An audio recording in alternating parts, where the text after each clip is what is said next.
Welcome back to another week's discussion of The Walking Dead. I'm Terry Schwartz, this is Jim Bavida. We are talking about the second to last episode before Walking Dead Season 9 mid-season break. So we have this episode, we have one more, and certainly there are big things cooking this season, it seems like.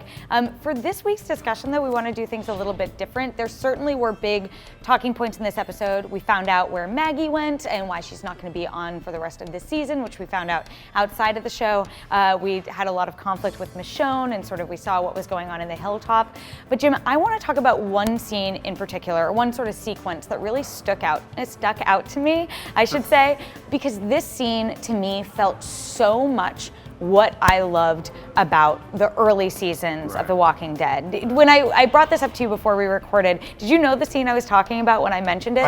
As soon as you started, I'm like, I think I know where she's going with this. It does, the scene in question is fairly later into the episode, and it's where the new group and Michonne, our main group, are fighting some walkers. It's kind of standard operating procedure, right? Just taking out walkers. And then there's a moment where they recognize that this is a herd that they had already encountered and that this one walker, Bernie, is their friend. Is among them. And yeah, Bernie was their friend. We've heard him name check now a few times throughout this and the previous episode.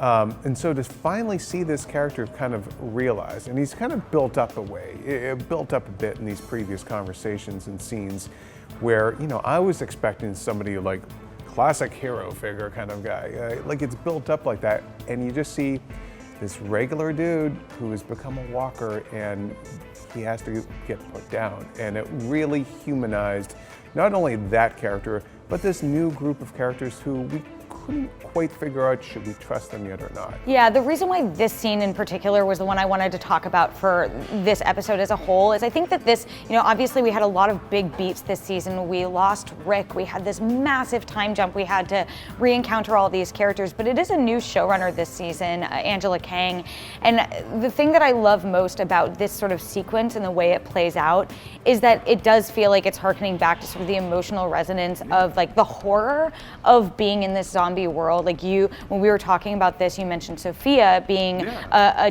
death reveal that was just so gut-wrenching and emotional. And I think, to me, I really liked how they sort of built up this story with like Magna and Yumiko, and we're finding out about Bernie. We see Magna, who's this really hard character, is just wrecked when she realizes, like, it seems like she's almost looking for his shirt, this Paisley's shirt that they're referencing. And then when we finally get to the end of the episode, and you're right, he's been mentioned in previous episodes too, is sort of like this person they lost that really hurt before they got to this point. And that he was their leader, basically, at one point. Or he was just someone who they like really felt this strong connection to.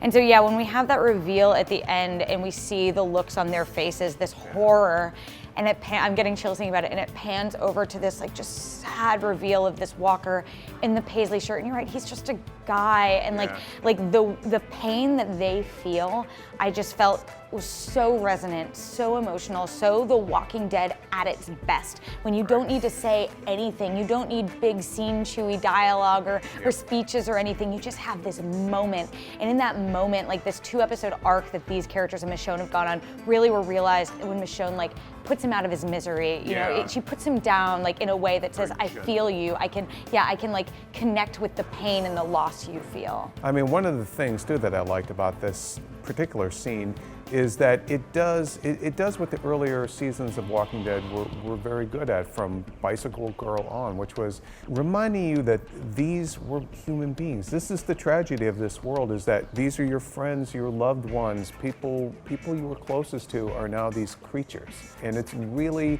heart-wrenching because it does remind you at the end of the day, this is a human story. This is about people and loss and overcoming loss and having to go on. I agree, and I think it's been a while since we really had a scene that like underscored that in that way, because there have been, with Negan and everything, and now with the Whispers that are being built up to, there have been different types of villains, and that's why I really thought this scene was like an important one to have. And I know it might seem like we're being hung up on this one thing, but I just found myself like really moved by it, and so I sort of wanted to dissect like why does this work, and why does this feel like the type of content that I haven't seen on The Walking Dead in a while, and I'm really excited that it seems like they're getting back to, especially as it does have important story implications for how Michonne looks at these people, because she is still, it's been, what, 6 years or whatever they said, but she's still getting over the loss of Rick and still trying to deal with her own. And she was a character who had already lost her loved ones before, you know, that was how we met her initially, and she didn't say anything really. Yeah, this whole arc, this whole episode really sort of endeared me to these characters in a way that you need to have this big a group of characters come in this late in a show like this, in a way that last week's really didn't. But even like Luke's violin is such like a good little note. Well, I love that scene because it ties into this scene, because you needed that scene to feel for them in this scene, because it showed that they are human, and that it reminding us that of why we are not like these creatures, and then to see somebody who thought like them and behaved like them and probably loved music too and everything get reduced to that is part of the tragedy and the pathos of all that. And so you needed the Stradivarius scene in an episode called Stradivarius to actually make that lasting, that really tragic Walker scene pay off the Bernie scene. So that's what we thought about this week's episode, and why this scene in particular was one of the best on The Walking Dead in a long time. We want to know if this scene stood out to you as well, if you really liked it, or if there was something else in the episode that really resonated with you. And definitely are curious if you are a bit more enamored with this new group than you were after last week's episode. So be sure to let us know in the comments. But don't worry, we have plenty more Walking Dead coverage for you. We have a full breakdown of who the Whisperers are. We got another little tease of them in this episode. And we also have a piece on how we think these soft reboots for both The Walking Dead and Fear the Walking Dead are hopefully bringing the shows in the right direction. Next week is the mid-season finale of The Walking Dead, so be sure to check back to IGN for a full breakdown of that episode and what it means in our wait until The Walking Dead comes back. For all things The Walking Dead TV and beyond, be sure to like and subscribe to IGN wherever you like to watch.